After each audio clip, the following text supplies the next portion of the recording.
Hello, everyone. Welcome, welcome. Thank you so much for being here. We are thrilled for today's seminar. And my name is Kelsey Holt. I'm a faculty member in the Family and Community Medicine Department. And I have the huge pleasure of introducing my colleague today. Next to me, although you can't tell she's sitting next to me necessarily, is my colleague, Dr. Elizabeth Omoluabi, who's founder of Akena Associates and its associated NGO, Akena Plus Health. Akena is a West African-based research and consulting company, an NGO, and my team and my colleagues here at UCSF and I have had the distinct pleasure of collaborating with Liz for a number of years now, and really happy to have her here with us in San Francisco. Dr. Omoluabi has a doctorate in demography from the Sorbonne in France, and she has over 20 years experience fielding population-based surveys in a lot of different countries. And so we're really lucky to have her wisdom today about what it looks like to actually do this in real life. She also has a lot of experience with big data systems. She's done census monitoring in Nigeria, Sudan, and Ghana, and just a wealth of experience around what it looks like to actually field these huge representative surveys really carefully. So before I turn it over to Liz, just wanted to mention that we'll take questions at the end, but you can feel free to go ahead and put questions in chat. I'll keep an eye on that. And then we'll leave at least 15 minutes at the end for questions. So feel free to feed me your questions as we go, but otherwise we'll pause at the end for questions. Okay, over to you. Thank you so much for being here, Dr. Omoluabi. Thank you very much, Kelsey, and thanks everyone for being here. My job here, my purpose today is to just share experience and to put myself in the shoes of somebody who is going to do a big survey in a country that is not yours. And when you get down from the plane, what would you be preparing yourself for? What kind of questions should you be asking yourself? What is the philosophy behind representative sample surveys? What are the procedures? And how do you really put them in real life? Because you have a lot of stuff in the books. The books will give you lots of equations to calculate all kinds of indicators that will help you to have a representative sample survey.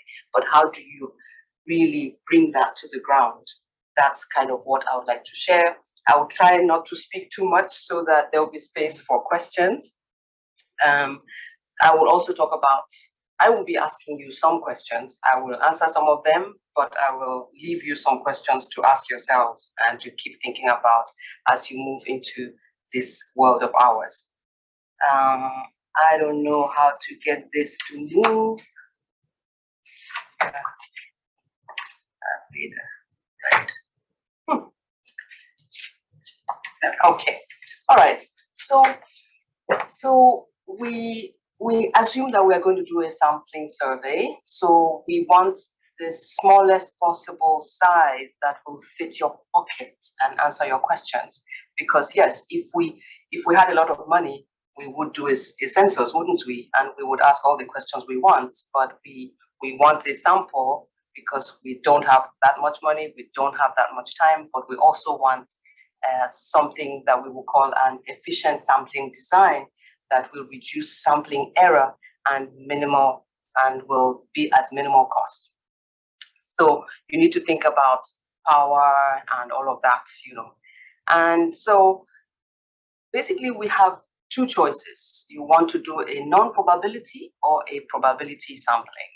So non-probability is you are free, you do what you like, but you cannot say that it is representative of anything, it is only representative of the people that you ask those questions.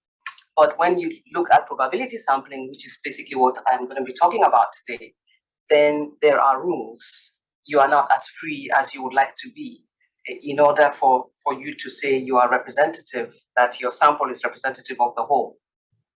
So basically, the thing to remember about probability representative sampling is that it gives everyone, and I stress that, everyone in the total population an equal chance of being selected.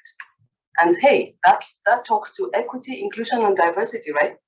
And so I thought I should bring that in.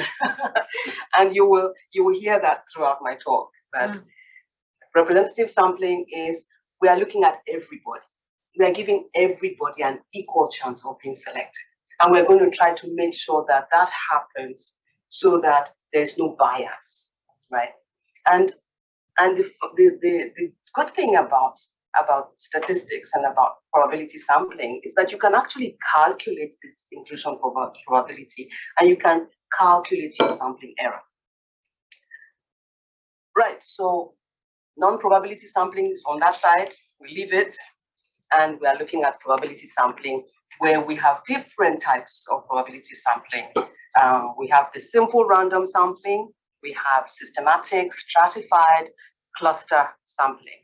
And we do a mix of all of that. When you are doing a big survey like we want to do, you will end up at the bottom, at the very end, you will do a simple random sampling. But before that, you will be able to do some stratified sampling, some systematic, some cluster, and I will show you what, As I said, non-probability, you're free. Freedom. Select anything you want and talk about, but don't say that it's representative of the whole. And you could have selection bias, which we in the quant, we wouldn't want to have.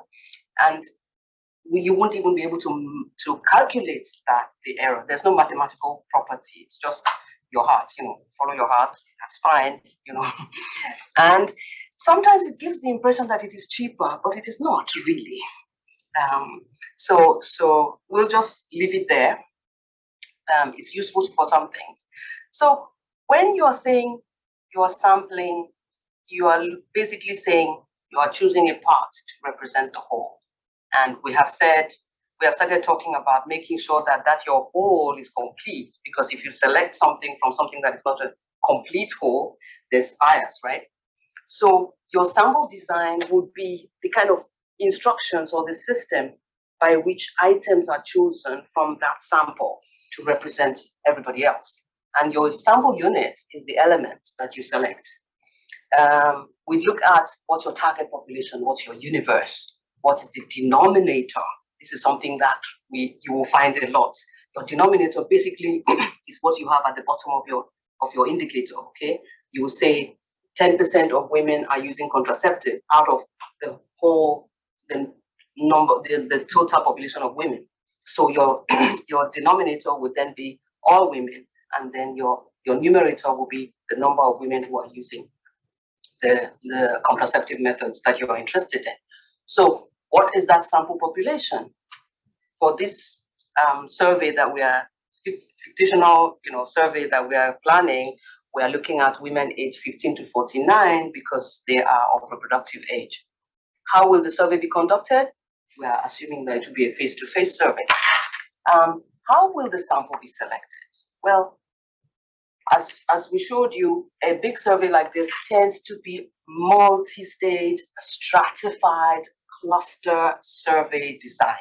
I will explain some of that, and if you have any questions, we'll talk about them. But basically, it just means you mix the different strategies for a representative sample survey, and at the very end, usually it's a simple random sample at the bottom, the last stage. And you have things like what you will hear PSU, primary sampling units, and then you have secondary sampling units. All of that is just to show you the levels that you need to go in order to estimate your, to get to the person that you need to interview. So how much confidence do we have on the estimates? That can be calculated. That can be estimated. Luckily, if you're doing representative samples survey, we won't go into the equations. I'm not very good at them, but you can find those. That you can find it in the textbook. But what I'm going to share today is how do you do this in real life? So why would 1,200 women selected? How would they be selected? Well, there's something that we call a power calculation that could help you based on some information that you have. So if you are looking at prevalence rate, then you, from a previous survey, you can look at prevalence and then say, okay, I need, so, there are some equations that you will need to kind of put in your Excel or in Stata or R, and you will be able to get the ideal sample size minimum. Of course, you can go beyond that, but at least don't go below 1,200 for this particular survey. And yes, if your selection and implementation assumptions are met, then yes, that those 1,200 women would represent the population from which you selected them. So quick definitions: simple random sampling. That's the simplest sampling method. It is, you will hear simple random sampling with replacement or without replacement. Well, with replacement, in theory, is the ideal, because everybody then gets an equal chance of being selected. So think of an urn with balls inside, and you select. If there are 10 and you take out one, then the first one, the probability of selection is 1/10, right? But if you put it aside and you take another one, it is now 1/9, and so on. So what we have found in practice is that actually, if you for your survey, you have to not use the selection with replacement, because if you replace, assuming that you had 10 people and you had a survey that you needed to administer to 3 people, if you replaced, then you might find yourself administering your survey to the same person twice, because the probability of selecting one person twice can happen. It's not a zero probability if you have with replacement. But we find that actually the inclusion probabilities tend to be the same, whether with replacement or without replacement. So we choose SRS without replacement to avoid inflicting that your beautiful instrument on people 3 times, you know. Then systematic sampling is when you have, like, you want to maybe split your sample into blocks and decide that you will take one from this block and one from that block and so on. And we have something that we call an interval, a sampling interval. So it's quite easy to do. You can, if you need 10 out of 100, your sampling interval will be 10. So every 10, but your starting point that you can randomly select. So you can say, I will select a random number from 1 to 10. So let's say it is 7. Then the next sampling interval will be 7 plus 10. And then the next one will be 7 plus 10 times 2, and so on, so that you have a fixed sampling interval. So that's systematic sampling.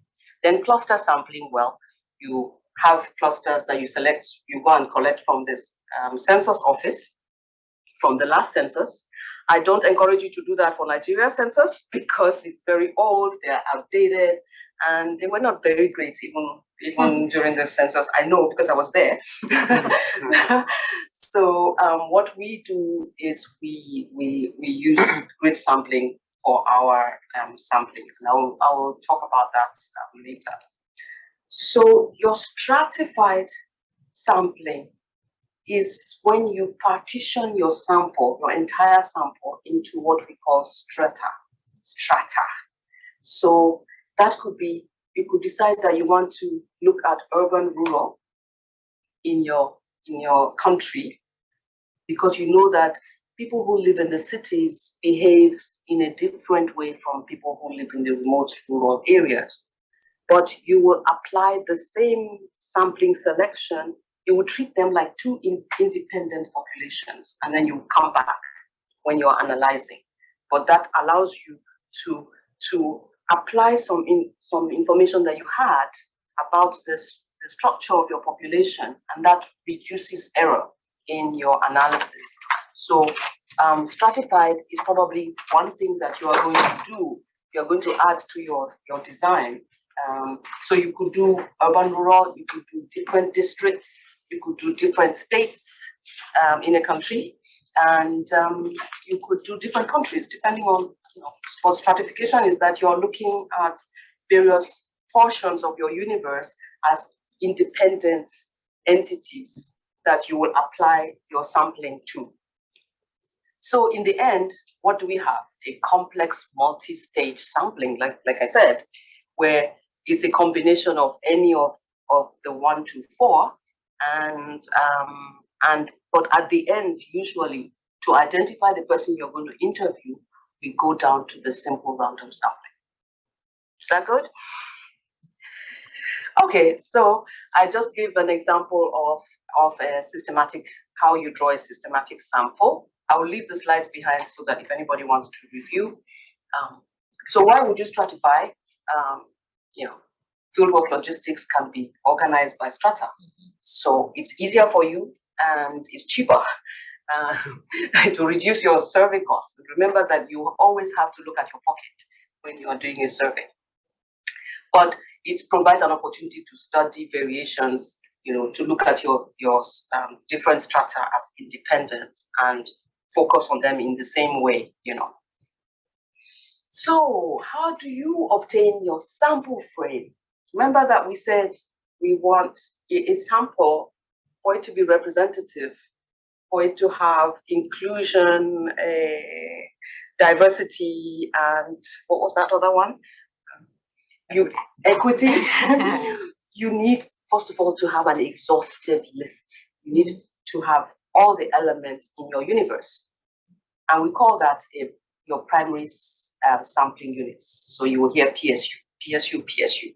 So it could be a list of households, it could be a list of names, it could be a list of clusters, it could be a list of anything that you want to sample from. But it has to be exhaustive. Otherwise, what I always tell my colleagues is, if there's something missing in if your sample frame is not complete, you are not giving everybody an equal chance to be selected. These guys who were not in the sample will never, ever be selected. So the first thing is to make sure that your sample frame is exhaustive. It's exhaustive. So usually, traditionally, you would get your sample frame from the census office. This is very complex in Nigeria. I don't recommend it. The last census was in 2006. One was planned for this year, but it has been postponed, and we don't know when it will take place. And the quality of the population data is a bit dodgy. So, and cluster size is usually not in your control in those systems. So we are finding out in Akena that graded estimates are promising DIY systems to set up your own sample frame and to select your clusters. So I've given a quick idea of what a two-stage sampling procedure would look like. So on the left side, you see that you can stratify the sampling frame by geographic area. So let's say you decided in Nigeria to do a north and a south. So from each of them, you select clusters. So north is a stratum, south is a stratum. So at stage one, you select clusters, and then you list households from each cluster, which means that you have generated, you see, at the first stage, you had your complete exhaustive sample frame, and you split that into two independent portions. You then, at stage one, you select your clusters using any of these methods, we've talked about, cluster sampling, systematic, whatever. You've selected that, but then you go to those clusters and you list them. So that's your first stage, because in listing them, you are again creating a sample frame of households. Then at stage two, that is when you select the households to be interviewed. So basically, your stages represent selections Stage 1, you stratified and you selected. Stage 2, you select again. And basically, you are trying to ensure that randomness is respected at each stage of your selection. I mentioned that grid sampling would select grids of a particular size, like 100 by 100 meters or 1 kilometer by 1 kilometer grids. So imagine a fishnet on top of an area, and the grid system would, the sampling system would select a grid, and then you can decide to grow that to the size of this cluster that you want.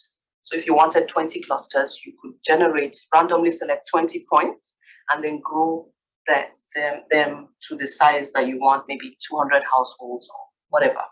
But when you do that, you automatically also have gridded sampling gives you the estimate of the cluster, population estimate, and it all gives you the estimate of your total population from where your sample came. So you can already have your selection probabilities even before you go to the field. So here's some example of gridded population data sets. They are available at WorldPop, GeoPod, Grid 3. I don't know if any of you knows them. Landscan have data sets also, gridded estimates. So they use a lot of AI and modeling to estimate population size, but you can use them as your sample frame to generate your clusters. So there's some more information on Grid 3 and GeoPod. So that's kind of what it would look like. You see those fishnet grids, and you could randomly select and then grow that. But once you've done that, you do the traditional thing of going to the cluster to list, so that you generate another list from which you will randomly select using systematic random sampling at your final stage. Okay. So what is a sample take? Why is it important? A sample take is the number of units you will randomly select from your cluster or from your households after listing. So the smaller, the better. It's a kind of a bit difficult to explain, but this is from experience. Yes, it is cheaper to have a large sample take, because then you don't have to send your field workers too far away, but then there will be a huge clustering effect. So our recommendation is try to get a sample take of about 25 to 35 households per cluster and let it be fixed. My colleague, Professor Saifuddin at Johns Hopkins, is going to be able to write you all the equations that prove this point. But take it from me, a fixed sample take is better than a variable sample take. But, and then you have to think about probability proportional to size, which is usually what you would do if you got your clusters from the census office. But grid sampling also does that for you. So now we're ready, right? We're ready to go to the field. What is your checklist going to look like? That beautiful instrument that you designed at UCSF, your listing questionnaire, maybe you didn't think about that before you got into the plane, but when you go to the field, you will need to list all the households and all the structures in order to have an exhaustive sample frame of households from which you will select before you start your interview. So you will need to design a listing questionnaire. You will need to also ensure that you can take GPS points of every structure and households that you've listed. Then you need a household questionnaire because, well, we were interested in women's reproductive health, but they live somewhere. And maybe the fact that they don't have electricity, or that they don't have running water, or that they live close to a market or something might affect some of our variables of interest. And then maybe because they are second wife of one man, or third wife, or first wife, or etc. So there are lots of other household type information that you need to connect to this woman that you're interested in. So a household questionnaire. If you hadn't designed it before you left, design it now. Then you have the female questionnaire. All of those need to be correctly translated to the local language. And if possible, back translated. You need to work with your local teams to make sure that the way you have designed this question is the way it will be understood on the ground. Then we code those questions in ODK or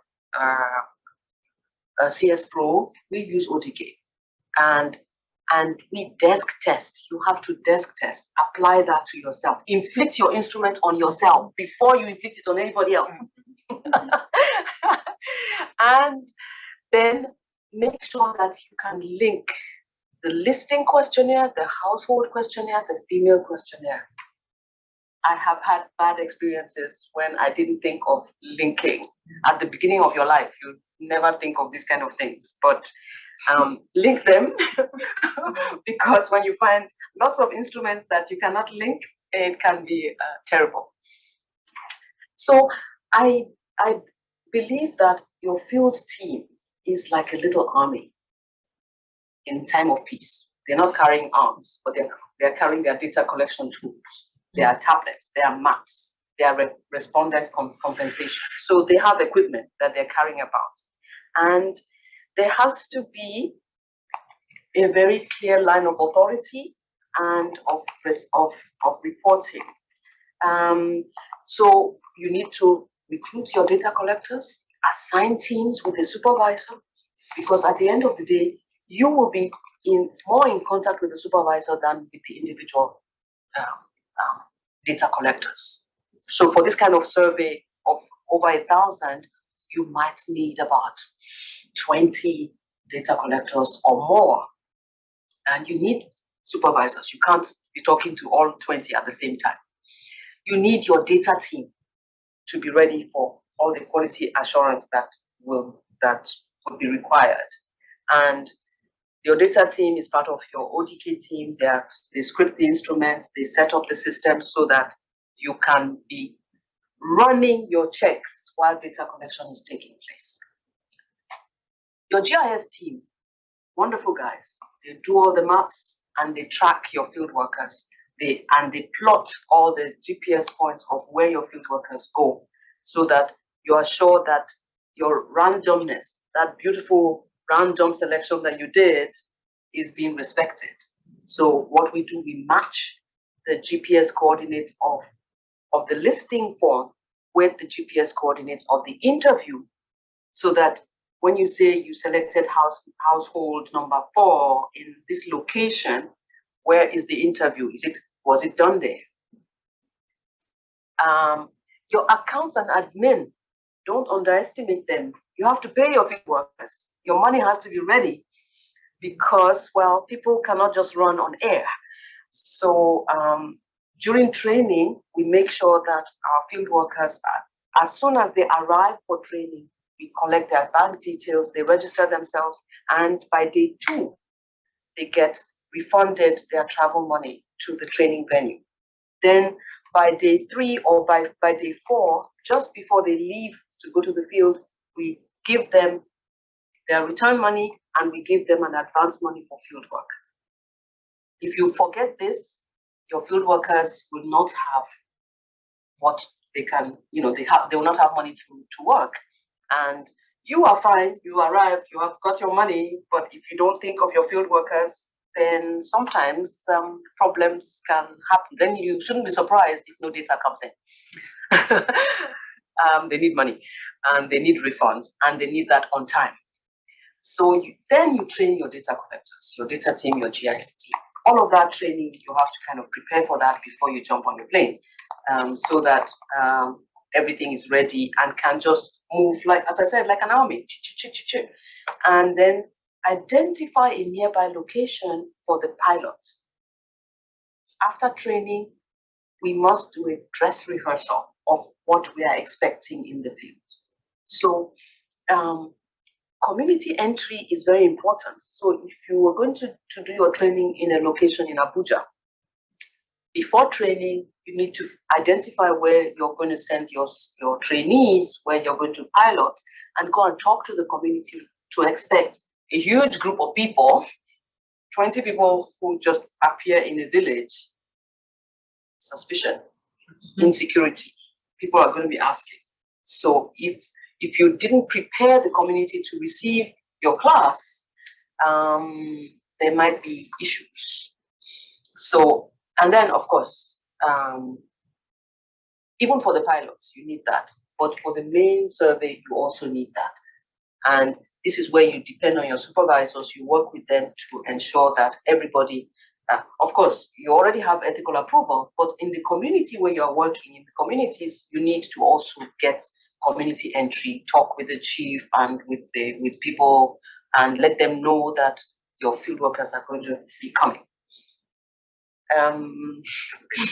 Yes, please.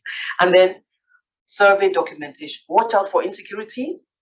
In Nigeria, there's growing insecurity, so you have to keep an ear to the ground and make sure that you are documenting and that your team is ready to run out of the field at the slightest insecurity, because you don't have the means to send a helicopter to save them. So if they hear that there's insecurity, they should feel confident that you are protecting, that you are not going to tell them you must finish your work. Get out of there. I want you alive. Right? Then quality assurance, and then survey documentation. I highlight documentation because we sometimes forget when you are doing representative sample survey, sometimes you have a problem with, oh, this house was not available or something, and you had to make a decision. You have to document that because it's going to affect your weighting. So we've learned to document every process, every change in protocol, every adjustment we had to do in the field, documented. For example, sometimes you have to stop field work because of insecurity. You've already done 10 out of your 22 or households. You stop. So you go away. This has to be documented that you could not finish because of insecurity. Or you find that, I can't remember, sometimes we had to reselect because somebody messed up. And the selection probabilities will change because you already selected, let's say you already selected these 20 households and they each have a particular selection probability. But you have dropped this, yes, you found that your field worker didn't actually go to the field, and so the data that they brought for these other 10 is not credible. So you drop that, but hey, you're going to select another 10, but you cannot select them, you cannot give them the same selection probability because they are no longer, these guys are no longer, so you are going to look at selecting these 10 from the rest that you hadn't selected before. You have to document this because it affects your selection probability. So all of this, from all of this, you can see that we use geographic information systems a lot in our surveys. Each survey observation is pinned to a point in the Earth, in the universe, and that point is also a GPS. You can track it with the GPS. So it is very getting more and more important to know GPS, to know how to use GPS, geographic information systems, in your surveys. And as I've said, we collect GPS coordinates of all our listing of all our interviewing, but we don't share these GPS plots. By the way, we don't. They are like in many countries in Africa, we don't have addresses. We don't have. It's very difficult in rural areas.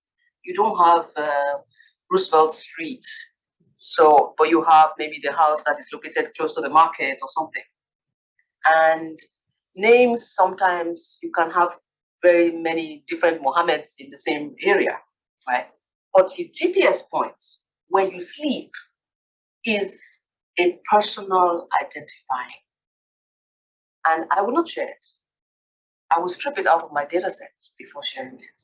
Because if you know my GPS points, you know where I'm spending the night. And you know my name. And that is personal identifiable information. And we don't have ethical approval to share that. But yeah, we can do some work with it. But when you collect it for your work, don't share it. Protect your respondents. Okay. So we use it for quality control, but not for sharing. Map production, we produce all our maps and we automate them. So if you have 200 clusters, we're going to produce 200 maps. So that is a bit faint, but you can see the red contour there indicates a cluster. So we use MapsMe, QFields, SW Maps. So we have some mapping apps that we use to help our field workers to get to the location, right? And then we use QFields and SW Maps to help the field worker to work within their selected location, their selected cluster. And I will explain to you why this is so important. But we want to make sure that when a cluster has been selected for you, it has boundaries, they are geo-referenced, you work within that. Otherwise, your so on the left you can see a cluster, and this is a sharper image on the right, and you have that point that shows where the field worker is, and it follows the field worker around within their cluster. And when they are outside of the cluster, it shows. We can even put a beep, beep, beep to say, hey, go back to your cluster. Because for us, it's so important. If you don't work within your cluster, many of the assumptions of representative sampling fall by the wayside. So we will talk about that in some of the questions that bother me in this work. So household listing, we provide a complete list of occupied residential households, and it requires a precise map. And then we have a household selection protocol. So make sure that your household listing is exhaustive. Then households are randomly selected. What we do in Akena, we use a random number generator app on our phones, and we select. And we make sure that the supervisors manage that. But our data auditors also check that so if the interview is more than 10 meters away from the point where we were expecting it to be, we will query it. And then sometimes our field workers will say, but they said we should meet them at the market. Like, well, the interview was not supposed to take place in the market, so we are pulling it down. Because, well, there's supposed to have been privacy. So, and then we don't allow replacements, so that somebody doesn't say, oh, the respondent was not in, so we interviewed the neighbor. And so identifying and selecting the respondents, again, inclusion, and so on. The data collector goes to the selected households with the help of their map and goes through the consenting process, which we all know about, ethical human research. We have to get consent, and we take that very, very seriously and train our field workers to make sure that they get consent. And, there is a selection protocol. So if you want to interview women aged 15 to 49 in a household, you can't just walk to the household and say, I'm looking for women aged 15 to 49. You need to show me that you have listed every member of the household and that you didn't forget anybody, or double count anybody. Again, we are back to the process of a portion representing the whole. Everything must be fully exhaustive, because if you don't do that, how will you know that you have given everybody an equal chance of being selected? So we ask for a household roster. And sometimes your field workers who want to finish their work on time may just identify only 3 people in the household. But guess what? We are demographers. So we know the average household size of that area. And we will also plot, we will also analyze the data cluster by cluster and do population pyramid. We will look at the structure of the population of that cluster, and we can check this field workers work. The structure is kind of skewed, very skewed. I mean, it's always a bit skewed, but you know, some field workers are very smart, and they will just identify 2, and then they will interview those 2 and run to the next household. But then you don't know if they missed out any. So we want a full household list, and our supervisors can come and do a back check of a few of them to just be sure that the numbers, that the averages are coming out well. So you want to script your ODK and CS Pro to facilitate that identification process. So list all members and let your ODK inform the field worker that, this woman is age 15 to 49, therefore is eligible. Identify the eligibility. So usually you interview all women age 15 to 49, but some surveys will say select only one. But then how do you select that one? There has to be a randomization process. If not, it's not fair. And so you have to write that in and make sure that it is enforceable. And again, no replacement is allowed. So this is like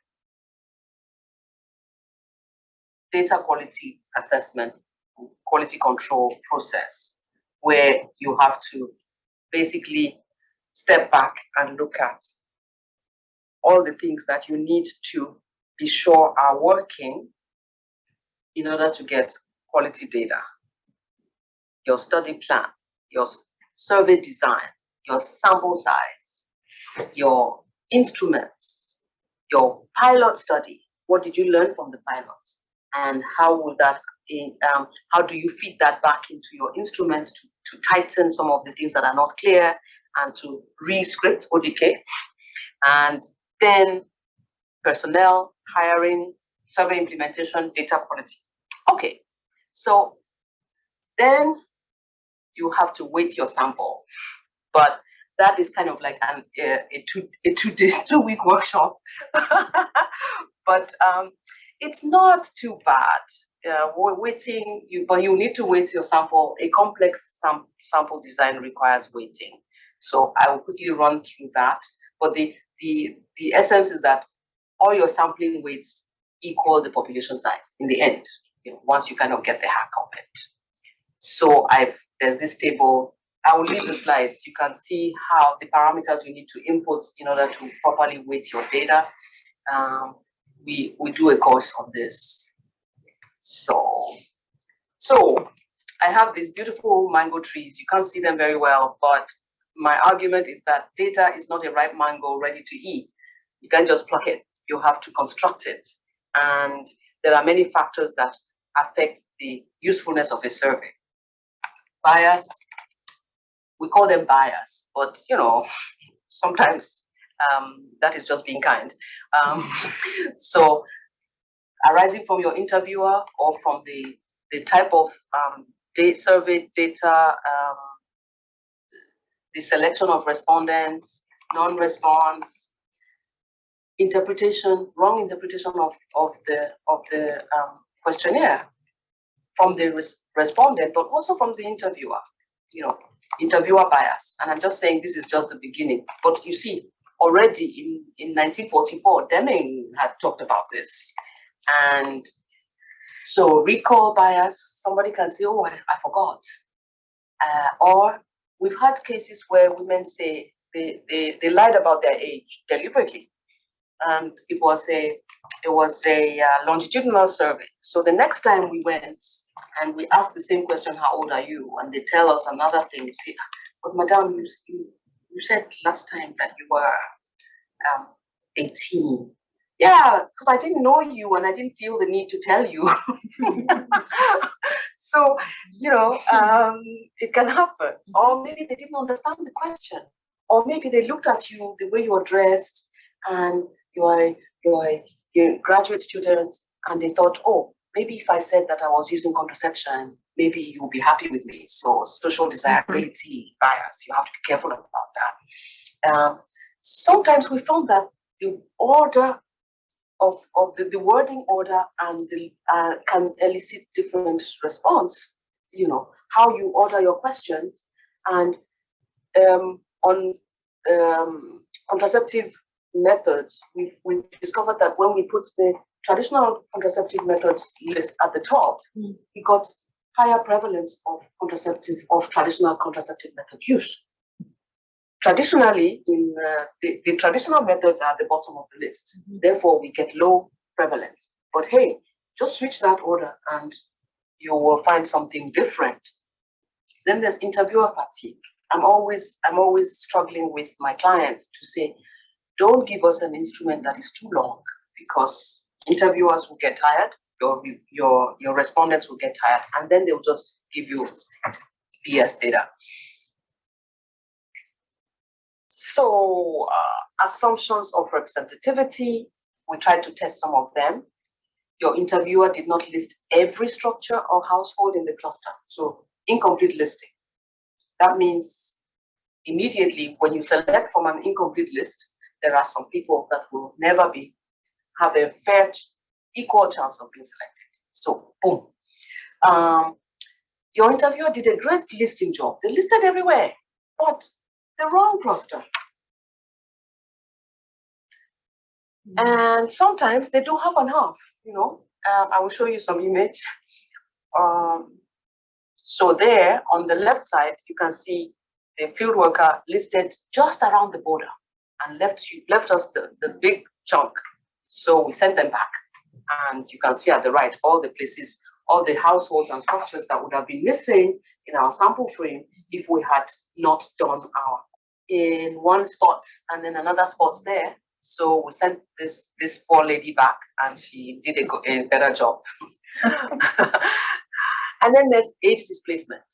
Sometimes it is tempting for data collectors to displace. We call it displace. We like euphemisms in demography. Displace the age so that the respondent will not qualify, will not be eligible for an interview. Saves them work, right?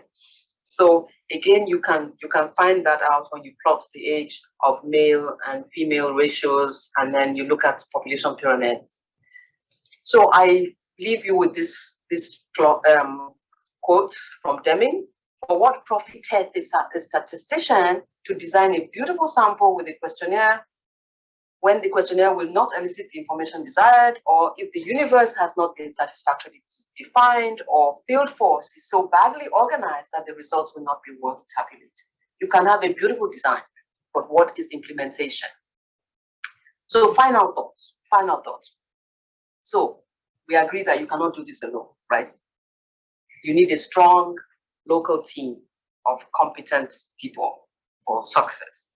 So what does it mean to you to conduct a survey like this in a country that is not yours, with people from a different culture and a different history? How do you meaningfully collaborate with them so that there is equity, inclusion, diversity, which is, the basis of representative sample surveys, as we saw, right? So how do you recognize and respect their contribution to the project? Because you know that from UCSF or from your plane, there's no way you can do this all by yourself. Voila, I will stop there. Thank you so much. Round of applause. Online. And thank you for these final questions. I think this will be round 2 next time you come back. I think we should have another seminar on these collaboration questions because they're so important, and I'm sure we won't have a chance to fully discuss them today. We've got a couple of questions on here, and then I think we've got a question from somebody in the audience locally. And you've covered one of the questions, so I'll just pose these other two. We've got a question about languages. How do you deal with, if you're in a place where people are speaking many different languages, how do you get a field team who can efficiently and effectively be able to actually go out and field survey in a number of different languages? So that's one question. And then the other was about how do you ensure proper representativeness of different ethnic groups, if that's a kind of dimension that you think about stratifying on. Do you want to ask your question and she can answer all three at the same time? Sure. So it was related to the part of like when you can't go into a cluster or into like a certain part of a city and you have to resample or like to get the data from others.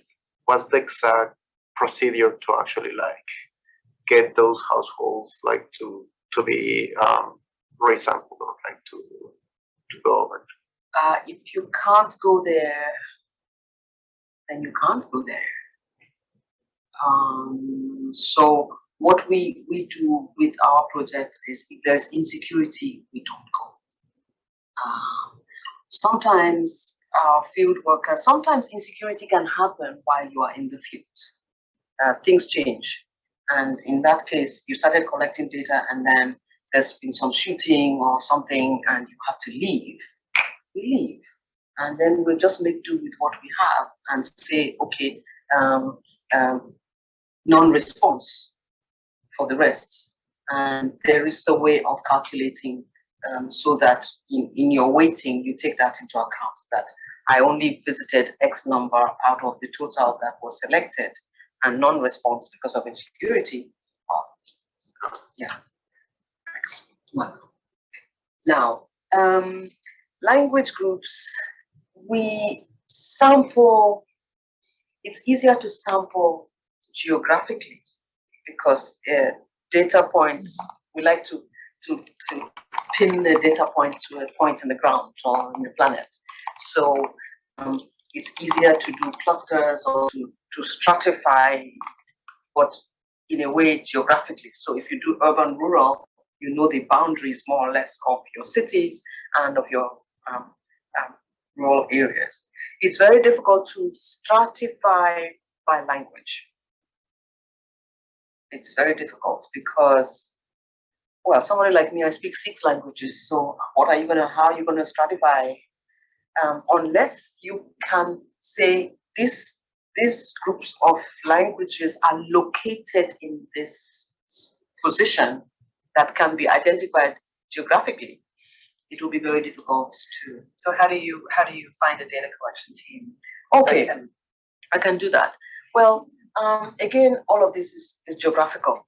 I'm getting very GIS these days.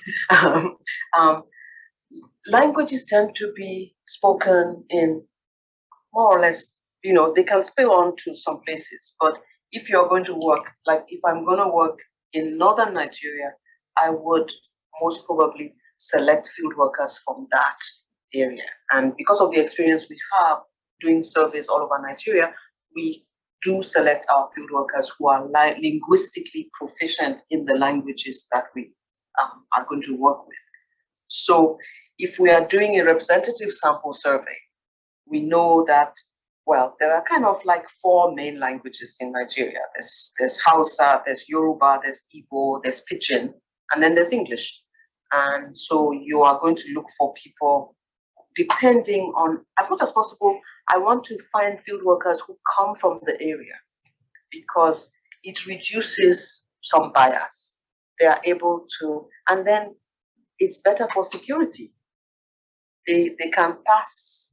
But if you bring somebody from a far part of the country who doesn't speak a language and you catapult them onto another area, they could face security challenges. And if there's insecurity, they may not know when to run.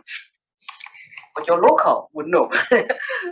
So use local people. And yeah, I do conduct surveys in areas where I don't speak that language because I don't speak all these languages, but my field workers do. And we also make sure that during training, we train on the language versions that we are going to use. So we split the class into groups, and they actually check the translation and correct any errors before we pilot the instrument.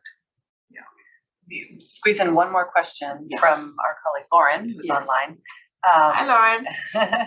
So Lauren's asking about budgeting. So there's so many challenges that can arise. How do you deal with these contingency plans when you're budgeting?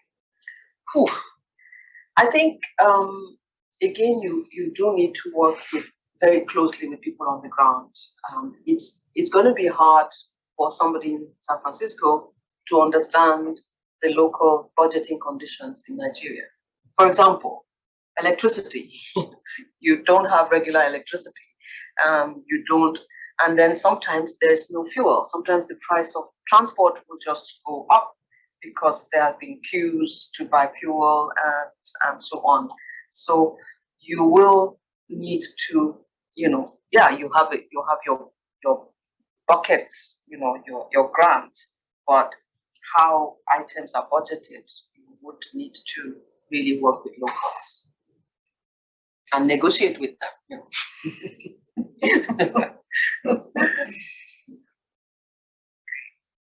Thank you so much. Well, we're just about at time, so I want to thank you again.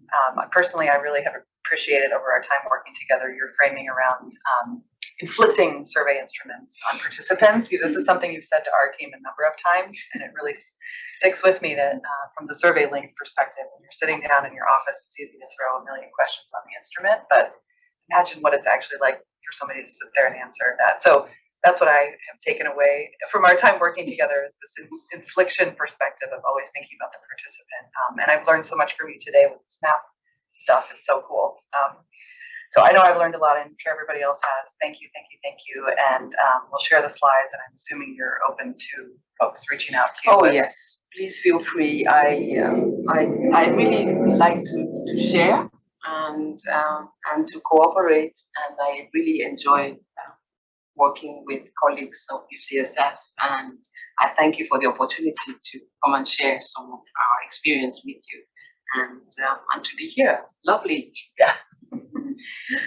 Thank you. Okay, well, you're getting lots of applause and thank yous on the. Thank you. Thank you, everyone, for joining. Take care.